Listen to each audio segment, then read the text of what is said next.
Finance Minister Ken Ofori-Atta says government's decision to exempt pension funds from the debt exchange program will come at a cost.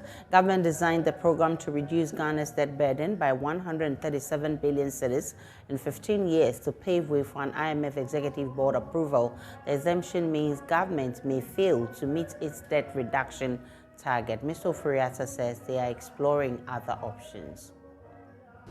As you know, on December 13th, we signed this historic staff-level agreement with the fund, which brought a sense of stability.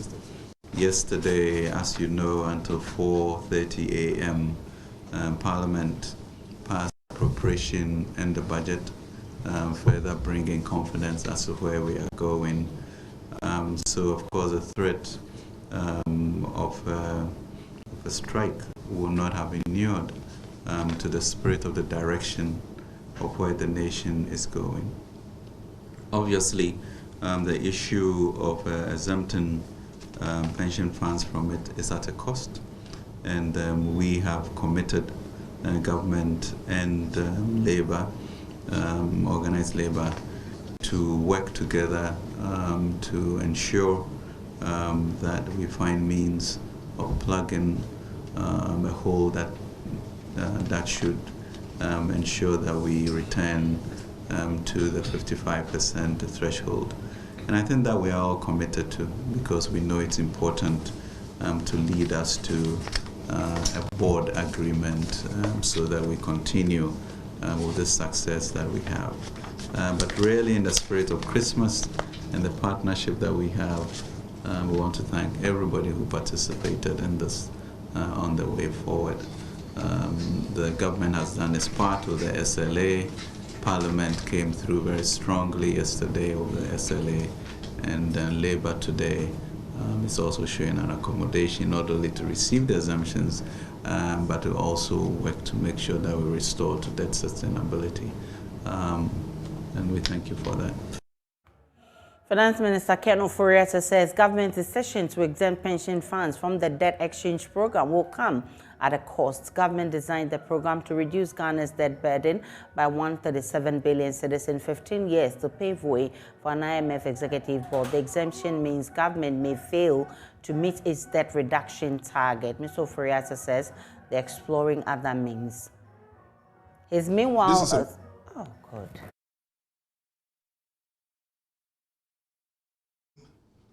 Dated today, Thursday, 22nd December 2022.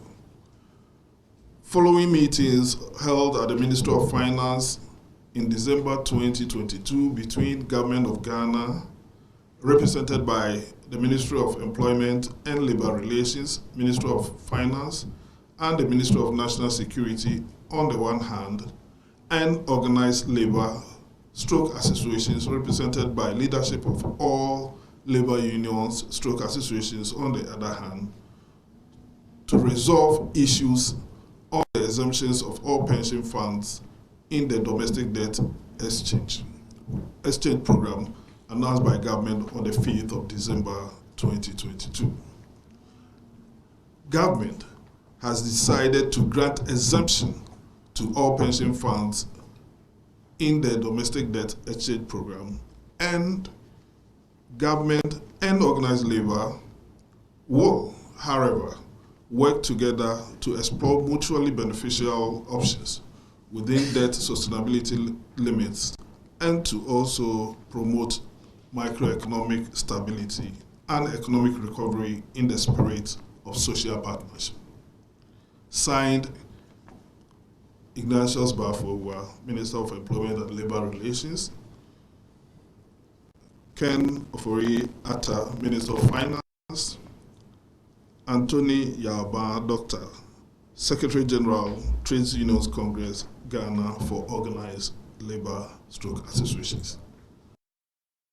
You have the Ignatius Bafo, Minister for Labour and Employment. Now, shortly after the General Secretary of the TUC, Dr. Yalban, directed all workers across the country not to withdraw their services on the 27th Both the Ghana Medical Association and the National Association of Graduate Teachers say they will fully comply. So the TUC boss directed after this meeting that they should go back to work and there will be no strike on the 27th as declared earlier. Thomas Iso is Executive Secretary, who also welcomed the decision. Averagely, 85% of Ghanaians contribute about 150 Ghana cedis a month to their pension fund, to their pension fund. And therefore, these contributors can also qualify as vulnerables. So for the Chamber of Corporate Trustees and Organized Labor, the need to exempt pension funds totally from the debt exchange program is a welcome news, and we know that this news is to ensure that Ghanaians, one day when they go on retirement, will have some level of income security to have a certain level of standard of living in their retirement. Let's take a break. On JoyNews Desk, we'll be back with more.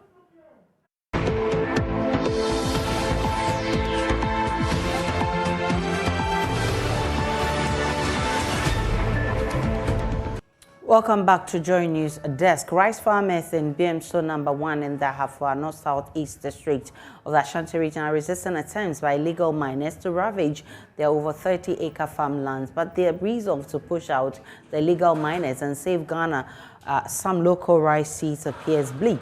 A mini dam serving as an irrigation source to their farms is now polluted with heavy illegal mining slurry impacting adversely on their farm produce. Emmanuel Bright-Kweko visited the farming community and has come through with this report.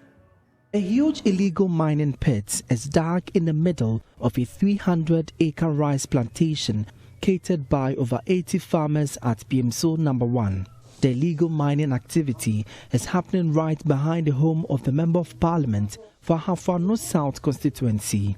Unprovoked by the devastations caused, the illegal miners continue to invade other parts of the rice farms. Mahama Moro and his colleagues have been working on the farmland for over 22 years.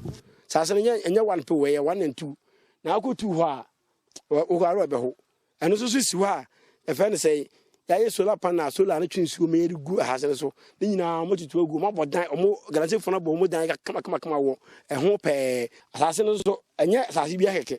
I say, I buy, I say, so am I a Juma from the year 2000.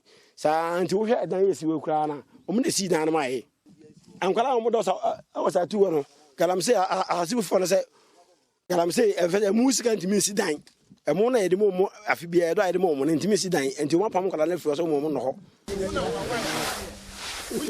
Residents of BMSO number 1 are well known for their involvement in both rice and maize farming, positioned as the second largest rice production hub in the Ashanti region. The farmers here grow a variety of local rice seeds. They depend heavily on the BM stream running through their plantations for farming activities.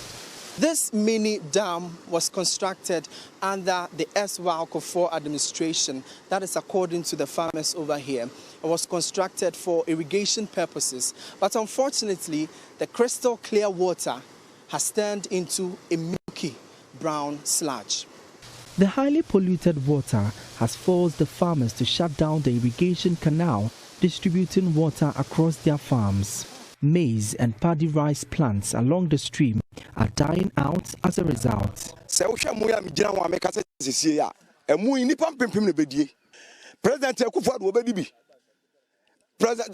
Vice President Baumia Obedi, President Speaker of Parliament Bembabe Okahon, MPs, Assemblyman Committee for will be a bedi munibi.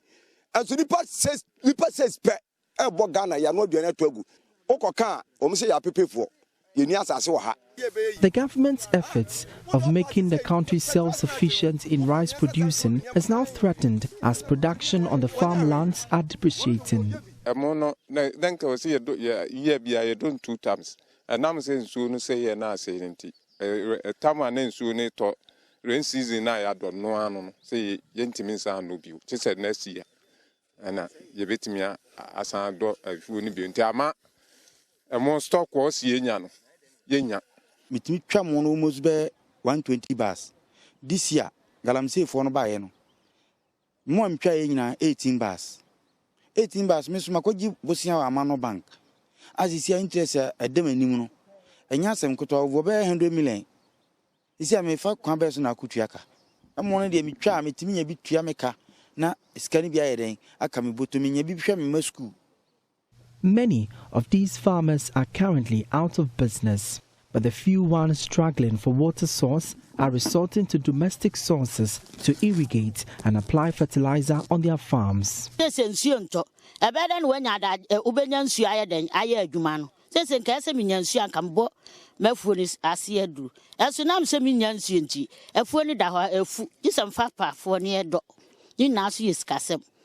Drone the old body a quite chiricacra. Nan collect ensuya, ya do board drew, almost safe near the board drew a hanum. These farmers at BMSO number 1 have their source of livelihood on the line as the faceless illegal miners continue to ravage their lands. For JoyNews, Emmanuel Bright-Kweku reporting.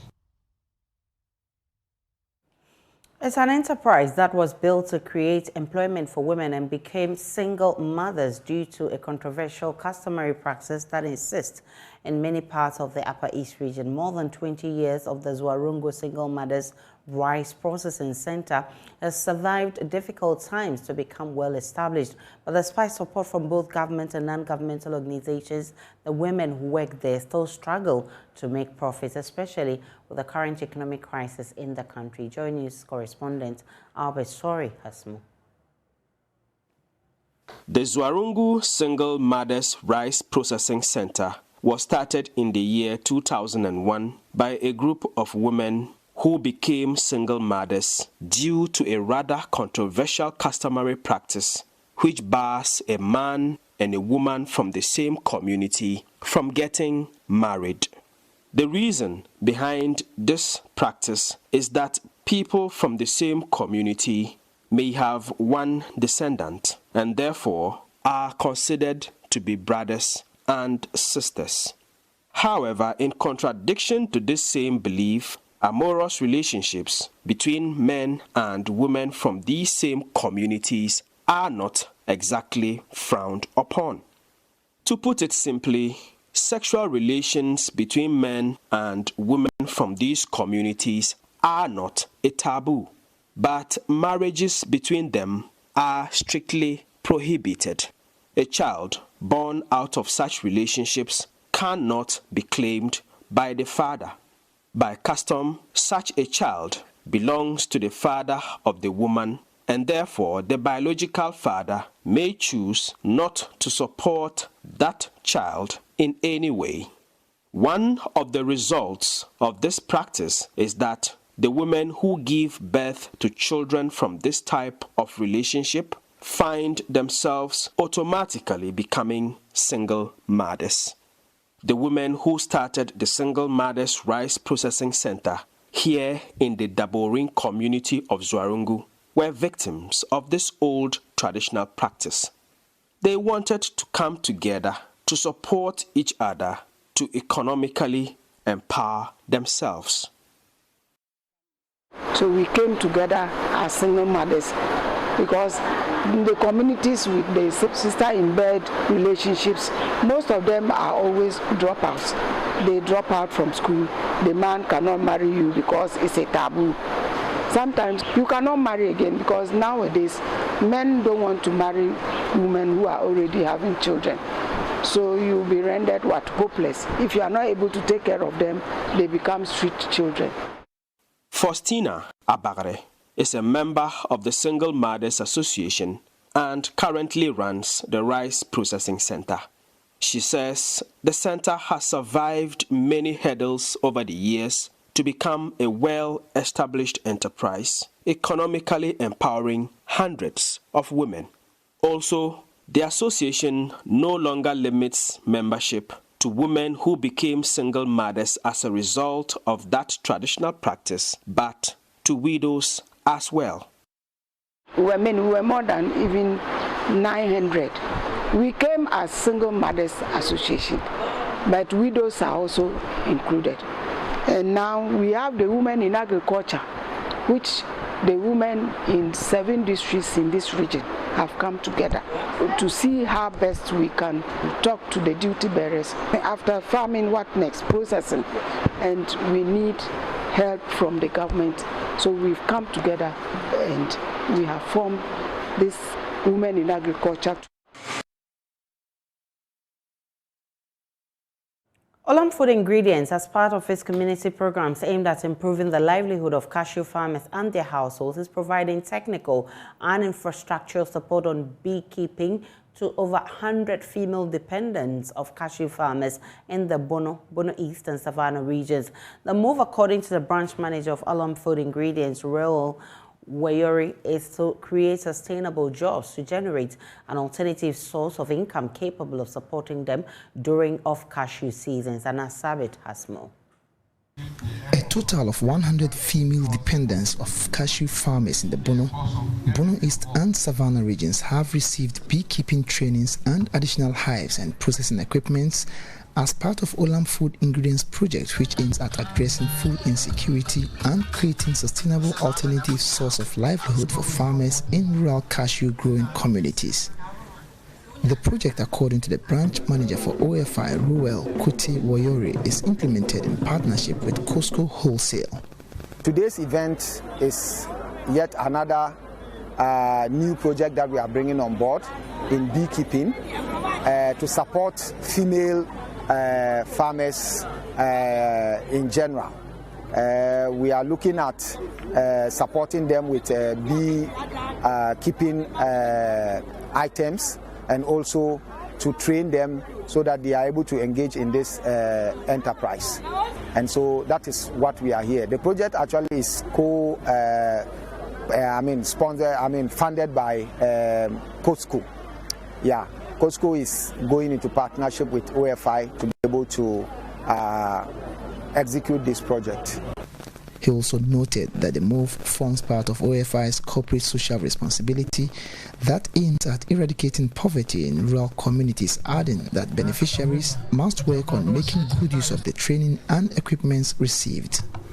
As part of our corporate responsibility and sustainability, today's event is yet another big one, and we entreat the women who are the beneficiaries to make good use of these items that we are presenting to them, to ensure that they use them for the purposes that we are supporting them, and at the end of the day they will benefit to be able to support their households, even as their husbands are also struggling on the cashew farms. Some of the beneficiaries were thankful to the organizers of the training and asked that the beekeeping kits would help them in supporting their families and their children's education. Samre ya ebeba emaye ye ko gina kashi na se a the way asi abonhyerene no emaye ni je na kashi ni so twamudi a na ye ntimi anse wusika ni ya ye ho kyereye enti samo nso mbeboa ya ma fan se wo na ebe emre ni niema ye tumi aye den anye bi na ye tumi anya bi a ka ebeboa enti ka kashi ni twoma na ka ede no nso so aye den asa nan na ka aboa your sisters mu cashew no bakwa how dey ye na mu bebre say e beduru afi bi kura na cashew no nyame am a wo de antimi anso a na e de how ba mofra no doso nhweyem nti say wo ya o mo de abai ye nya e bi dade afi na che say o mo bra ye bi yetimi hu se ne ya o mo kan no say ye di so ya fa so be ba ye so say cashew no kwa ye betim de ye no aboye ma no ho ban ama ye ho nkyere ye yekoyi a the no be solve problem bi o ho akopem say cashew no beba amiye nya bi. Also present at the event is the Municipal Chief Executive for Techiman, Benjamin Yaojako, who was thankful to OFI's initiative, a move he said conforms government's poverty eradication measures. Anna Sabit, JoyNews, Techiman. Many have eulogized the longest-serving Finance Minister, Professor Botchwey, at his funeral rites in Accra yesterday. Professor Atuguba is one of the many who says Professor Botchwey has impacted his life. When he unfortunately passed, we did some digging and spoke to a lot of his students and his colleagues, and 100% of them remembered him very fondly. They remembered his sharp intellect. They remembered the lasting impression on them in the lectures he delivered, especially in the areas of law and development and international trade law. On a personal note, Professor Botchwey was a lecturer at the Kennedy School of Government. Okay. But when I did my master's at Harvard Law School, and he readily appointed me a research assistant to him. That was very useful because it's always good to have some extra dollars when you are struggling as a foreign student in another land. So beyond all that we talk about him in the formal sense, he was a very good human being. He was a very good person. And I remember we visited him in his house. He'd come and pick us up for some holidays, Thanksgiving holidays, to either his house or to Professor Champong's house. So beyond all the formal talk about his background and his work as a Minister for Finance, he was also a very down-to-earth, nice, kind human being. And that's what I wanted to bring to the discussion this evening. He had a listening ear and he broke everything economics to me. He broke it down for me. Those are the words of Professor Kojo Yanka, former Minister of State under the Rawlings government, eulogizing Professor Kwesi Botchwey, who was buried yesterday. Kwesi, although was not an economist per se, he understood, having also working with all the people that Sektepe and Honorable Sektepe and the two professors were talking about. The listening ear he had, the kind of a readiness to work with other people, to deepen his knowledge. That was Kwesi's. Kwesi for me was a very open-minded person, maybe because of the kind of training he had given himself. Marxist-Leninist analysis, he knew the left, he knew the right. He knew when to be pragmatic, he knew when to move from extreme left to center left. Kwesi was a down-to-earth person. Kwesi was not somebody who was caught up in what's, commonly called the academic tower. So he combined all these experiences and values, wherever he picked them. So he wasn't just, here is a great economist, meaning what for me? So for me, I learned so much from him. He demystified all the various, what one would call the difficulties in understanding economy, because he broke everything down to relationship. People killed through road traffic crashes from January to November stands at approximately 2,171 nationwide, with the Ashanti region contributing over 400 to the disturbing numbers. The figure represents an 18.20% reduction for the 11-month period in 2022 as against same period last year. Although road carnage and fatalities have significantly reduced, what measures are being instituted for safety compliance on the roads? Emmanuel Bright Kwekut gauges the mood at bus terminals in Kumasi ahead of the Yuletide. Few days to the Christmas holidays, and most lorry stations in the regional capital, Kumasi, are already bustling. A horde of people are seen joining public and private transit to various destinations, many of them traveling for the festivities. I'm just from Obuasi this morning. I'm break on job, so I'm going back to spend holidays with the family in Accra. It's been a while since I stayed away from them, but we are planning to travel together to a resort, maybe outside Accra, and have a nice time with them, because there's nothing like family. In Ghana, most people travel during the festive seasons like Christmas and Easter to have a memorable family time.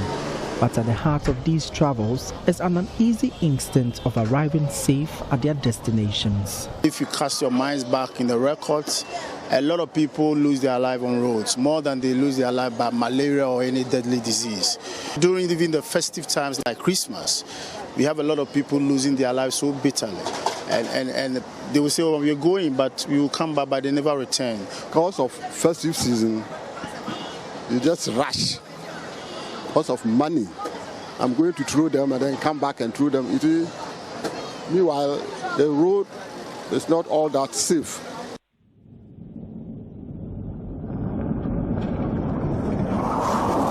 This definitely is not a sight or sound anybody would want to witness during such times.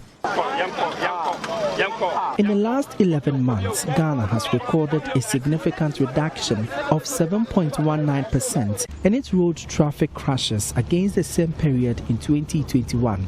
Ashanti region, as a hotbed of traffic accidents, is seeing a gradual decline in road fatalities.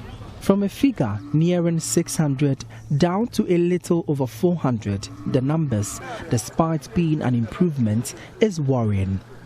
Road traffic crash is very worrying. It is very, very worrying. Simya Turedu is Ashanti regional head of the National Road Safety Authority. It is quite disturbing that somebody would, through no fault of theirs, would be engaged in a crash and then would be, incapacitated for quite a long time.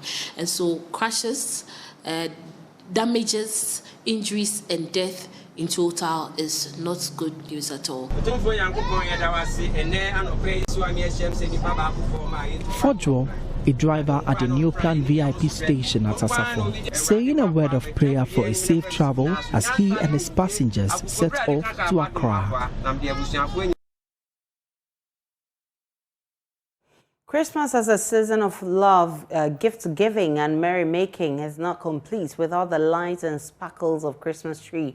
Guess what? A young Ghanaian, Makafui Awuku, is solving part of Ghana's plastic waste problems by turning plastic bottles into Christmas trees. Makafui says the passion to save the environment is his motivation. There's more in this report.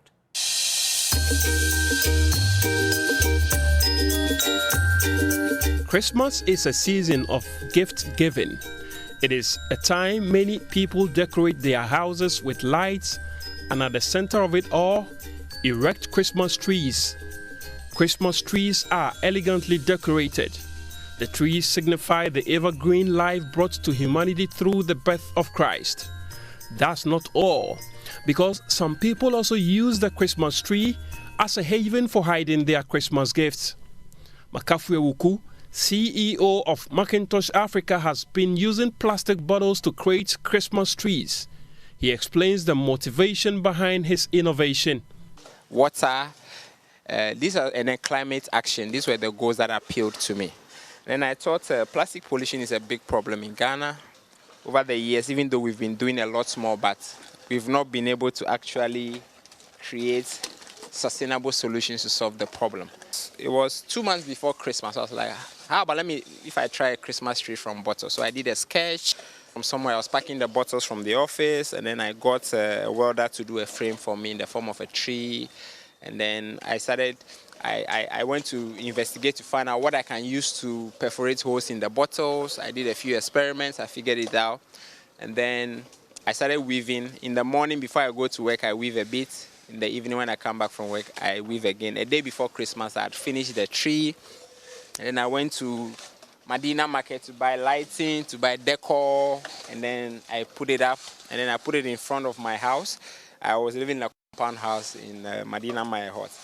Then I decided to go from house to house to just invite the people from homes to come and experience the tree. Currently, the foundation relies on the benevolence of volunteers for its work. Maud Ewenam Fuga manages volunteers at Macintosh Africa. She said her organization carefully selected students from various backgrounds who have a strong passion to save the climate and brought them together for this project. We have quite a number of people. We are well over 200 on our WhatsApp platform. Yes. And We have our people based in and out of Accra. So we have people that are based in, even one of the volunteers here is coming from the eastern region. We have people that are based in Accra, Kumasi, whichever regions. So actually, they will be coming today. It's just that we are not a lot this morning, but they'll come. And we have well over 30, 40 that actually weave one tree in a day. So, with assistance from volunteers, the foundation collect bottles from the streets, homes, hotels, and other public places. Edward Nyakwanochi is one excited volunteer who brings used plastic occasionally to help implement the plastic Christmas tree project. When this company came around here, I came to consult them, and they told me their aim and their aspiration of making sure that the country is clean. So I started bringing the bottles here. Maud then took us through the beautiful and creative process of weaving these bottles into this Christmas tree. We actually do some beach cleanups with organizations like Plastic Punch. Sometimes too, it's our whole initiative or soul project where we go to some of the beaches like Mighty Beach and Nungwa to rescue and then to recover the plastic. So we do the sorting, and then that is where we now do the perforation of the bottles, and then we do the weaving of the tree. The tree, we sometimes use just 6 to 8 hours to weave a tree. Yes, maximum 20 to 30 people, we are good. These trees beautify homes and offices and lit up the streets of Accra, but they are not cheap. Because we are a startup and then we are creating innovations, we receive incubation and acceleration support from the UNDP here in Ghana, and then also through a World Bank and Netherlands government program called Ghana Climate Innovation Center that used to be at Aisha University. So this has helped us to be able to fine-tune our ideas, receive business and leadership training, and then assess on proof of concept grants to continue to work on the project. To make work more comfortable while cutting down cost, McCaffrey re-engineered his home into an office, which housed his workshops for shredding, manufacturing metal frames, and the weaving process. Apart from Christmas trees, McCaffrey also uses these plastics to manufacture shopping bags, mats, sandals, and other different artifacts. So these are just colored plastic waste bags.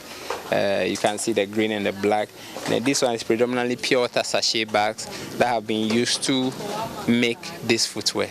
According to the World Economic Forum, Ghana produces over 840,000 tons of plastic waste every year, but only 9.5% are recycled.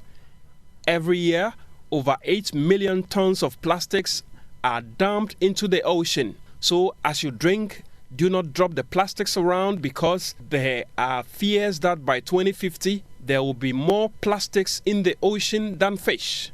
People like McCaffrey are determined to be innovative by turning plastic waste into creative, beautiful pieces and saving the environment. What are you doing to save the environment? James Kwesi Aveji's report for Joy News.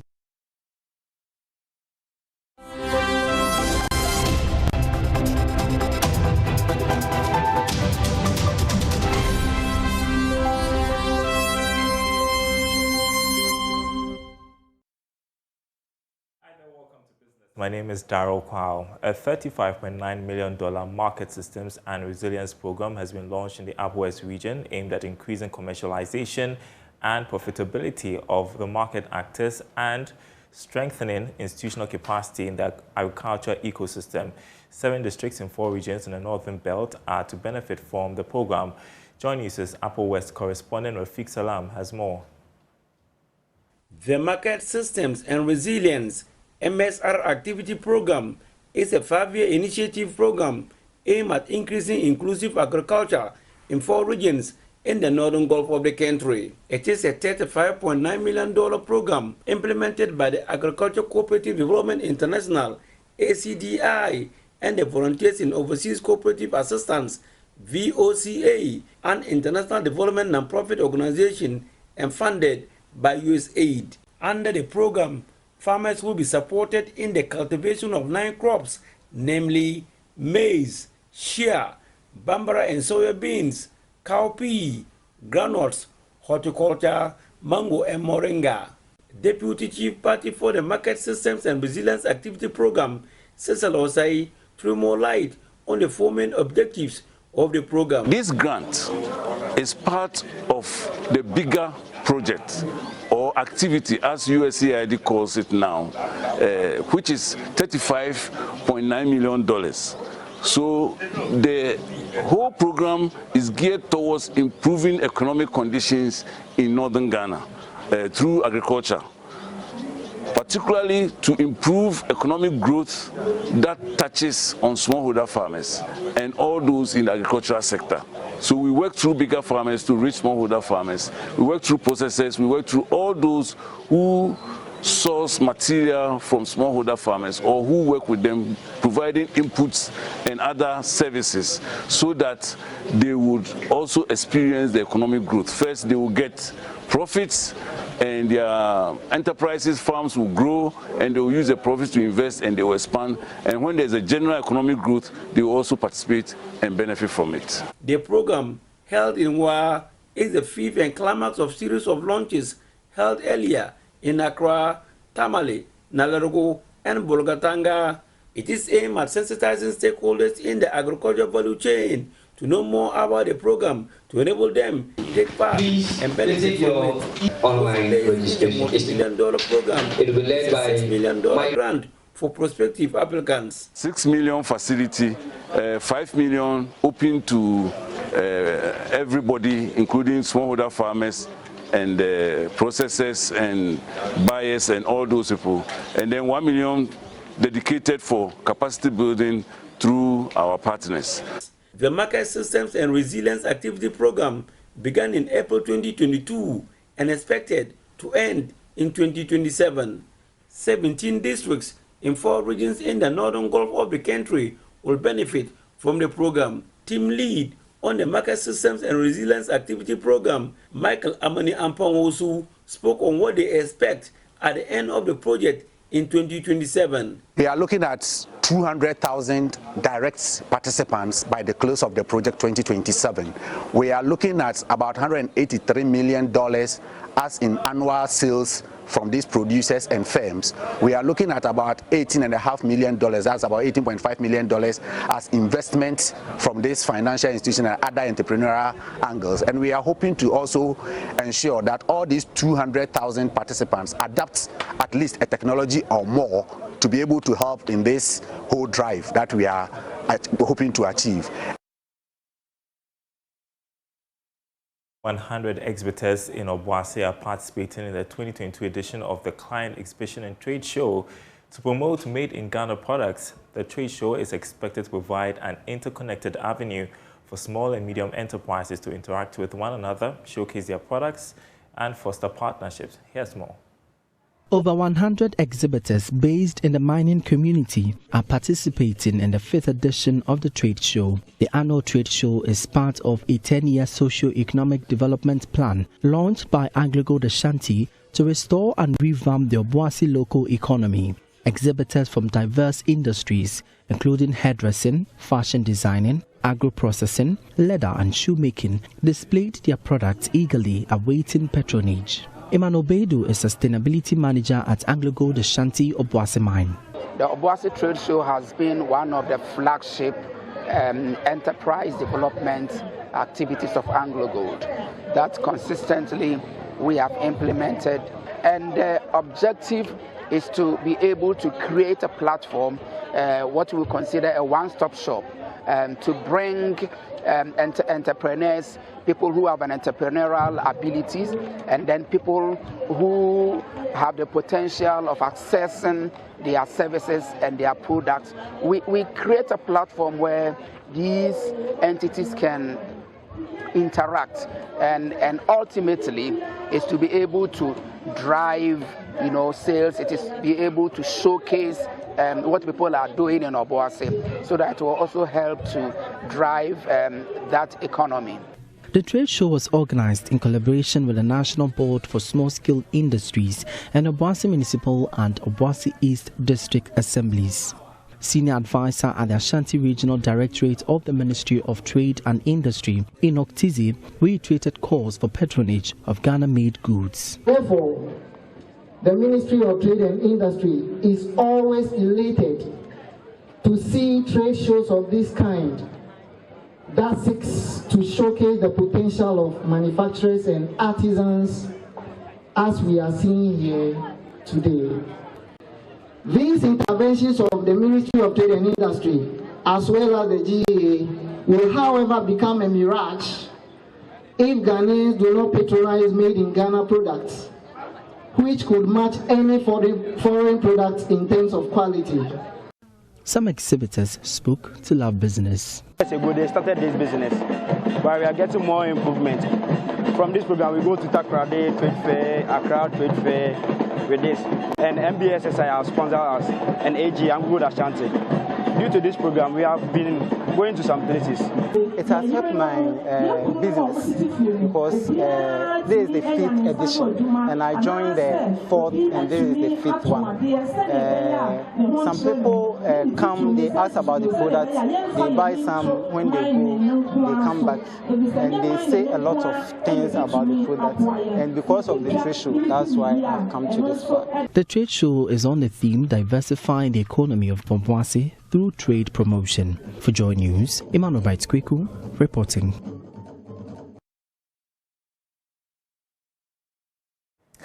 And that's business. The news continues after this break.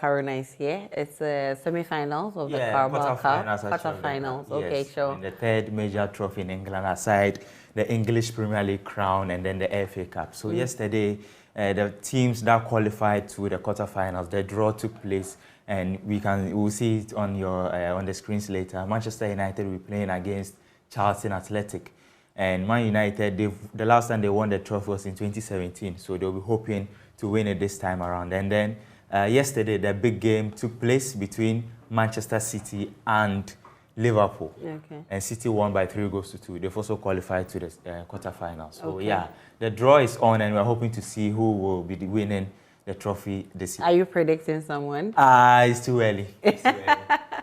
All right, Mubarak Haruna, thanks for bringing us. First, that will be it for News Desk. My name is Aisha Ibrahim. There's more news on myjoyonline.com. If you log on, you get updates of all the developing stories. See you again.